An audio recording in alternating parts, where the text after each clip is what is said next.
Hello. Hey guys, Hi. how's everybody doing out there? It's a fantastic day. We got a good topic for y'all today. Yep. We get a lot of questions about this topic, about when you should brand, the best times to brand yourself or rebrand yourself. So we get questions like, how often should my brand change or refresh? Should I wait for a slow time in my business to work on my brand? What if the market shifts? What if my customers' needs change? What if I'm too busy? The questions go on and on. So today we're going to tackle them for you, and we're going to answer those questions with the topic 6 best times to work on your brand. I'm Tanya Eberhardt, founder of Brand Face, and we help business stars differentiate themselves, and we do that through personal branding. And I am Michael Carr, the COO of Brand Face. I was actually a client before I bought into the company for what it did for me. And now we're the only comprehensive personal brand building system across the globe. Let's jump right into this thing. So one of the number one thing out of the 6 things that is a good time to work on your brand is entry into any industry.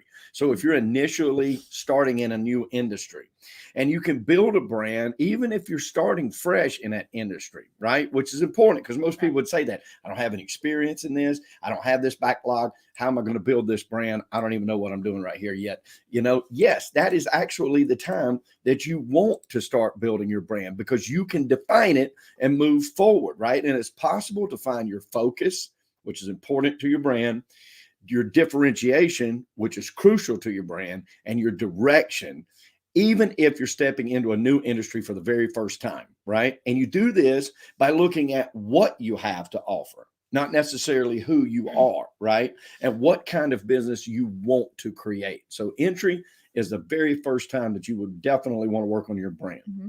And I'm going to add something to that because we do get this question a lot. What if I'm new to an industry? How don't I need to work in that industry for a little while to find out what I want out of that industry, like who my ideal customers really are or whatever? And it's like, well, you can go at it that way, but it makes a lot more sense to create the kind of life that you want, right?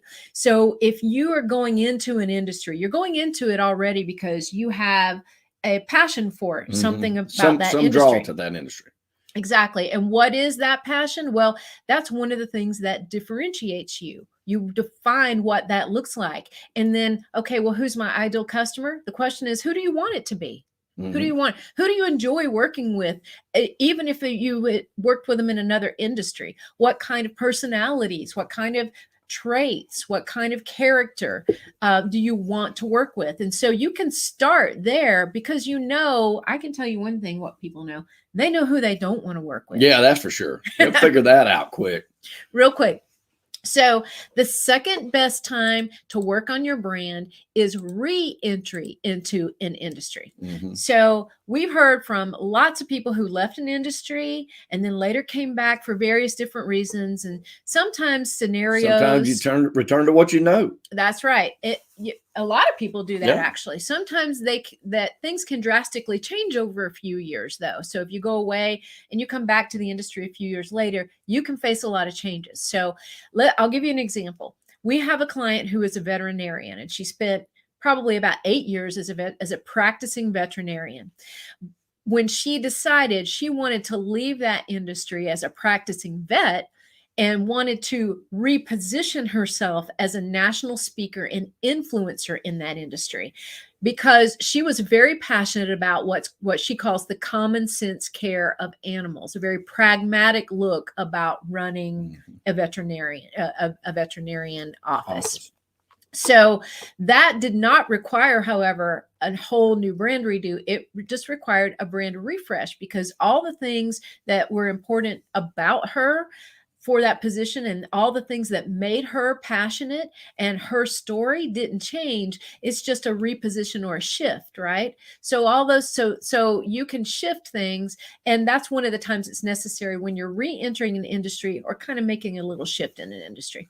Yep. Number 3. Hey, I'm talking to everybody that is willing to work in the United States here today, no matter what your industry is. If you want to work, you got more of it than you can handle. And I know there are thousands of you out there that are going to agree with this statement. If you want to have all the money that you can make, all you got to do is get out here, because it's there. There is such need in every industry right now, right? But when we talk to people and we tell them your business is booming, you should be working on your brand, a lot of times they say, what? I don't have time for that, Right. because it runs counterintuitive, right? You're thinking, okay, business is great. I'm doing awesome. Why do I need to build a brand? You need to build a brand for longevity, my friend, because you're not going to have it if you don't do that. Businesses go like this, like this. If you're in the real estate industry, for instance, like I was, I've made money in every downturn of the real estate business. In fact, I have proven to be able to make more money in the downturn than when business is booming, right? In the normal course of business. Why is that? It's because I worked on my brand while I was successful. Okay. When I met Tanya, I was flying 250,000 miles a year. I was licensed in 30 states. I had 3 corporate offices, but I knew that the business of REOs and short sales and stuff like that was eventually going to settle out. In fact, I wanted it to, because I wanted my portfolio in the Atlanta area to come back to market and do really well. That was the time I worked on my brand, because I was launching a new brokerage, because I knew that we were going to get back to regular arm's length transactions in that real estate form. So I wanted to build that brand out right then while I was doing it. So it's very counterintuitive in some ways to say, hey, I'm doing really good, I need a brand, but you really need to be thinking about it like that for yourself, because when the market does turn down in every services, right? When the competition gets tight in every service, if you've been building that brand over there year over year over year, month over month over month, day over day over day, you're going to be the one that everybody remembers, and you're not going to see these hills like this in your industry. You're going to plane that out. So I'm person when they say, well, I don't have time to do it. I truly was somebody that had an argument that I did not have time to do it. And Tanya says, yes, you do. Yes, you do. And we're going to do it. And you do it while the business is good, and you're the one sitting at the top of the pipeline when it dries up for everybody else. Yeah, that's true. And one other thing you may not be thinking about is when business is booming, well, guess who's going to have more competitors in your space? Oh, you yeah. are. Exorbitant right? profits springs ruinous competition. Don't ever forget it. Exorbitant profits spring ruinous competition. When people sniff out that you're making money, they're coming after what you do, because they think they can do it better than you.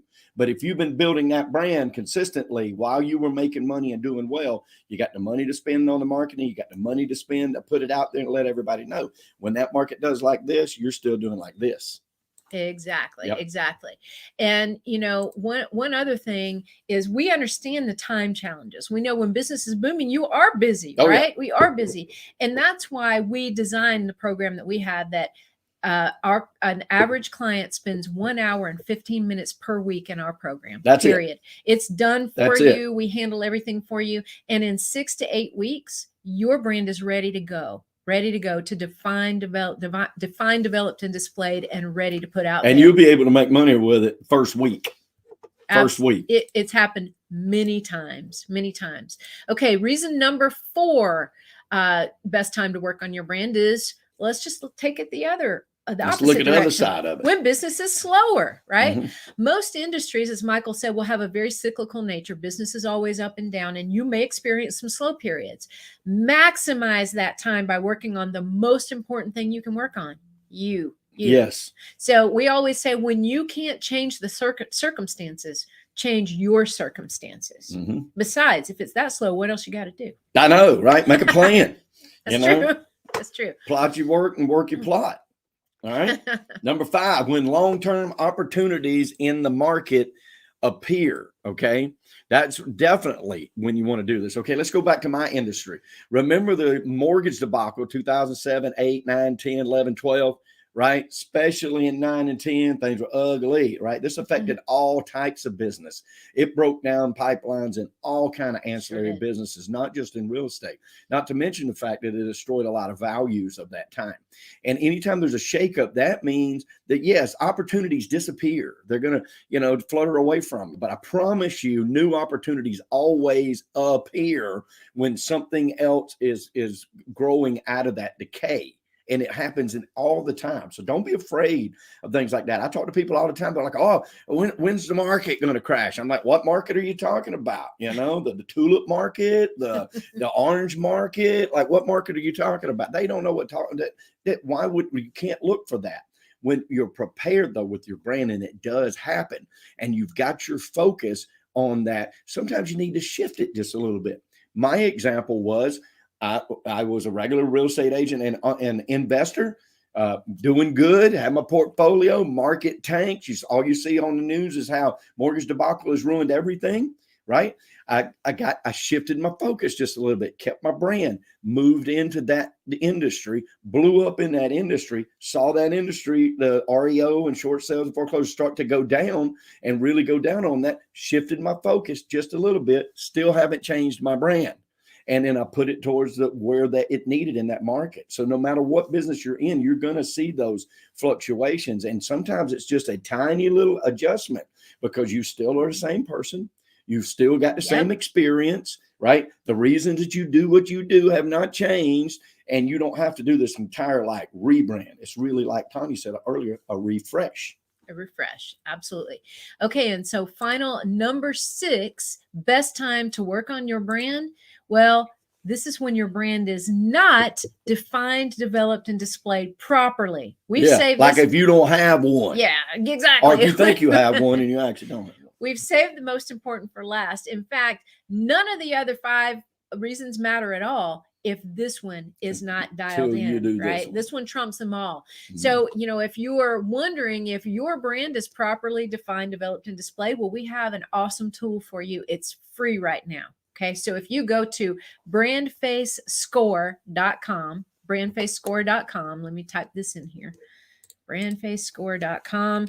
That's going to allow you to give us some information, and we're going to we'll see if you have a, let's see if you have one or not. We'll let you know how your brand is performing for you and where it might need some improvement. And it's all free. Totally free. Brandfacescore.com. Check that out, guys. So we'll just do a quick little recap here. The 6 best times to work on your brand. Number 1, when you're entering into a new industry. 2, you're re-entering into an industry after being out for some time. 3, when business is booming. Don't think you're too busy. Do it. Right? You're never too slick to get another greasing, right? That's right. Like Michael's grandpa says. So don't slack on it, right? Number 4, when business is slower. What else are you going to do? Work on yourself, the most important thing. 5, when long-term opportunities in the market appear. Be paying attention.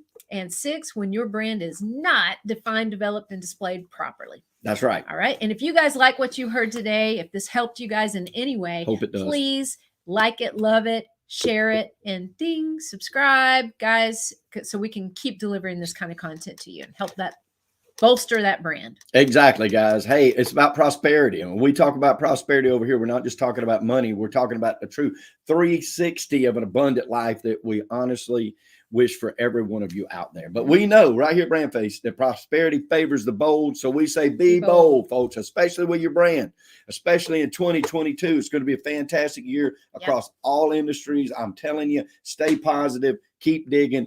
There's more work out there than you can get a handle on. That's so true. And thank you, Ms. Tanya. Thank you. All right. Thanks for joining us, guys. We'll see you here next time.